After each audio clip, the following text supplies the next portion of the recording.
Welcome to Breaking the News Plus on this Thursday night. Tonight, we're going to go back a little bit on a story that captivated the Twin Cities and parts of the nation when it first broke a few years ago. And this is the story of Tony Lazzaro. And to join me today, Lou Raguse, who has covered what happened to Tony Lazzaro since 2021, 2020, around that time, and where we are now, because you had a pretty telling interview with one of his victims, would you say, last night? Well, I mean, she is his co-defendant. His co-defendant. So co-defendant, co-conspirator, but at the same time, a lot of things, I think, when you hear her story, point her to be another victim of his as well. So let's go back. Tony Lazzaro. He comes to your attention several years ago when his home is raided by the FBI, and then he's subsequently arrested. Yeah, so he was arrested in the summer of 2021. His home was raided in December 2020. And what it came out as was this sex trafficking investigation that involved minors, teenage girls, between around age 16.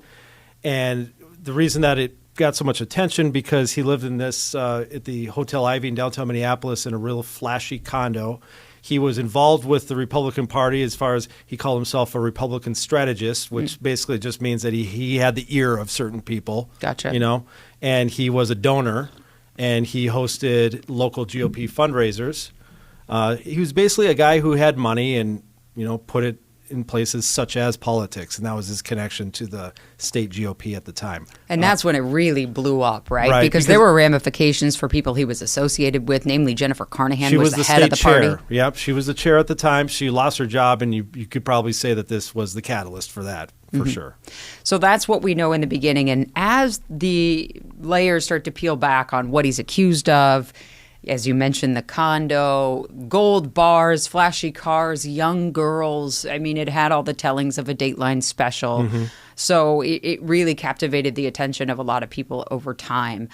You stuck with it. Anton Lazzaro raided, then arrested, and sentenced to federal prison. Yeah, there was a long trial. And that's really where I kind of separated because I was there for the entire trial. Not many reporters were there for nearly as much. So he gets sentenced at that trial, convicted of trafficking, but he's not the only one, which brings us to kind of our conversation today. Who else goes down with Anton Lazzaro? Tony. Well, when he was initially indicted, there was a redacted name on the indictment because the co-conspirator and the co-defendant had not been arrested yet. It turned out to be Gisela Castro Medina. She was 18 years old in May of 2020 when she met Tony Lazzaro. When she was arrested, she was down in Florida. And there was this, at the time we didn't know what was going on, but his co-defendant, his co-conspirator, she's in Florida, like what's going on? Eventually we come to learn, and especially during the trial, that she was essentially his recruiter, meaning that he used her to recruit teenage girls to have sex with him in exchange for money, meaning Gisela was paid for this service, and the girls that he had sex with were also paid, and that's what made it sex trafficking. And she was a key witness in the trial of Tony? Yeah, the star witness. She was the star witness. And I think that they would have convicted him just based off the testimony of the victims and Gisela. But then he took the stand himself and completely fell flat on his face and was exposed for lying multiple times. Some of the most incredible courtroom moments that I've seen during that trial. So he, in the end, convicted himself. But I think even if he hadn't testified, there's plenty to convict him based off of what Gisela said, which came across as truthful, and the victims themselves, who were, frankly, very broken. And so you covered that from start to finish. They go to federal prison. And now, all these years later, you have an interview with this co-conspirator who is now out of prison, who was a young teenage woman at the time. How did you start to communicate with her? How did you hear from her? How did this happen? Well, when she testified, she had not yet been sentenced, and there wasn't like a deal where it's like, if you testify, you will only get this amount of time. Obviously, she knew that she would get a reduced sentence, but it was still up in the air.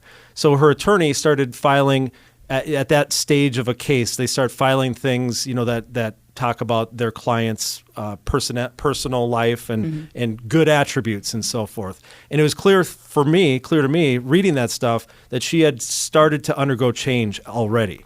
She was taking part in therapy and speaking with sex trafficking experts and stuff like that.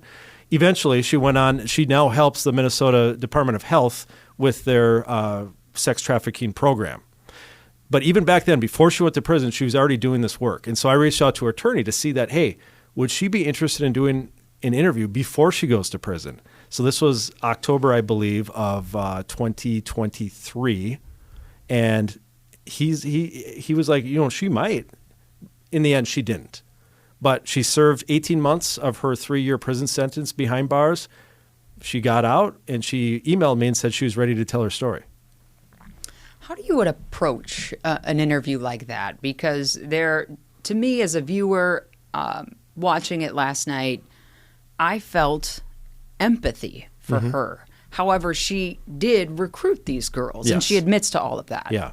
Well, I think the victims likely see her for all the bad things that she did, and that's understandable. Yes. I think if you look at it from a completely uninvolved point of view, you can see both sides. You can see how she was victimized, how she was groomed, and then how she did horrible things to help Tony Lazzaro victimize these girls. Did it come across to you as the journalist covering this that she understood what she was doing at the time? No. And just to finish your last question, actually, I met with her before the interview. Okay. Because it's, a sensitive topic, to say the least. Sure. And I just wanted to make sure that it was clear on both sides that I wasn't going to hold back punches. We're going to talk about all the bad things you did. And I also want to know if you have redeemed yourself, and if so, how so? And how you feel about the way that you did. So we kind of got, it wasn't like there was nothing off the table, and I wanted to make sure she knew it was off the table so that we both went into it ready for everything. Yeah, clear-eyed that we're going to have a conversation about all of it. Yeah, and as she started, so during the interview, as she described, as she got into this, drugs and alcohol clouded everything almost from the start. I mean, literally from the start, because her first encounter with Tony Lazzaro, in which she did have sex with him for money, he got her drunk off of champagne. And she was 16 at the time? She was 18. Okay. She had her 16-year-old friend with her, though. And the whole premise of Tony Lazzaro's defense is that in the state of Minnesota, the age of consent is 16. And what that means is, legally, a 16-year-old girl can have sex with an older man as long as both parties are willing. But Tony Lazzaro, you can't pay a 16-year-old to have sex. Otherwise, it becomes sex trafficking.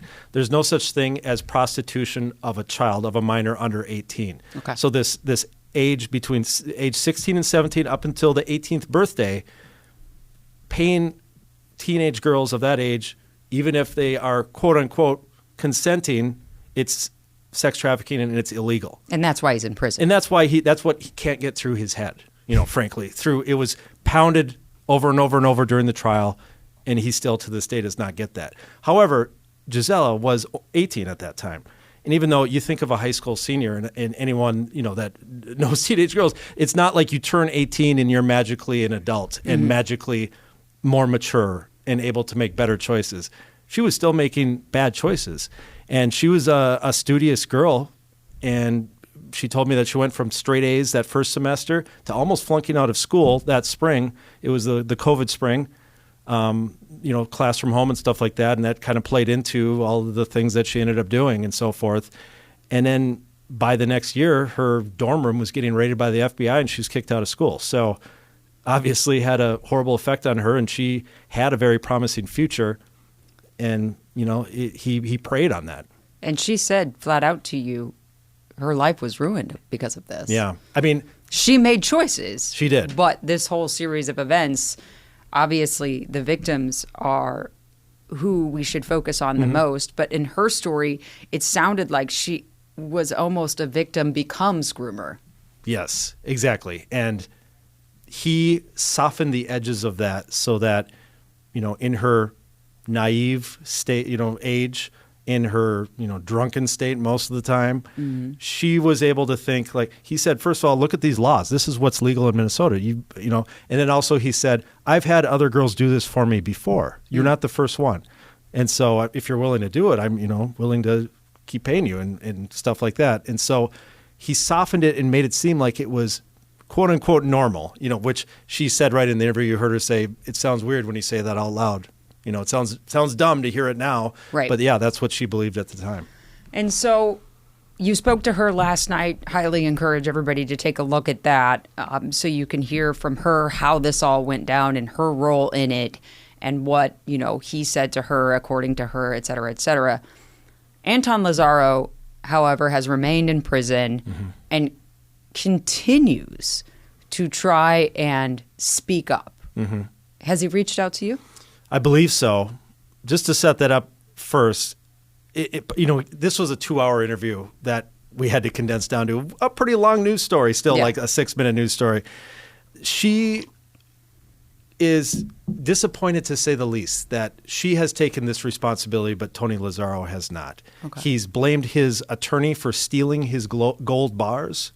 He's continued his appeals, even after his appeals have been denied, asking the U.S. Supreme Court. That got some attention. U.S. Supreme Court said, we're not going to look at this. And his narrative has remained the same.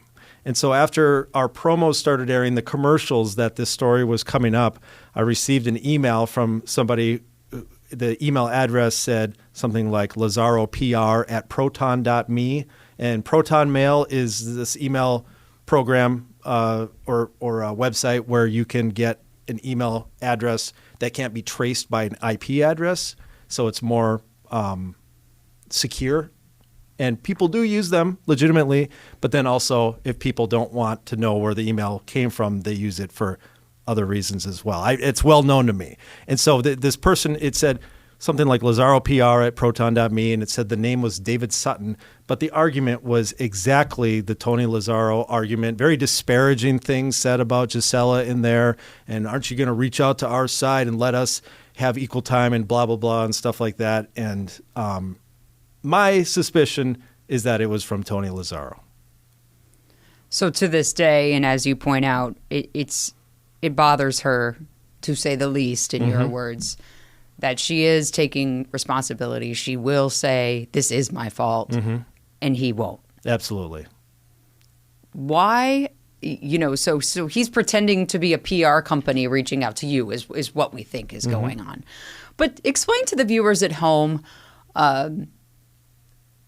why she gets to tell her side of the story and he doesn't. Because there is that element of redemption and that sliver of that she was a victim as well. And it's easy to put people into boxes and put her as just as bad as Tony Lazzaro. I just think there's more nuance to it than that, and that's what we were able to show, and that's why I wanted to share her voice. And because she was similar to the victims, right, in age and kind of And frankly, the reason she wants to tell her story is to help prevent sex trafficking in the future, and I really think that hearing her story does help with that. Me too, because my perceptions of sex trafficking and then hearing her talk to you about what happened, when I hear her tell that story, I can imagine it.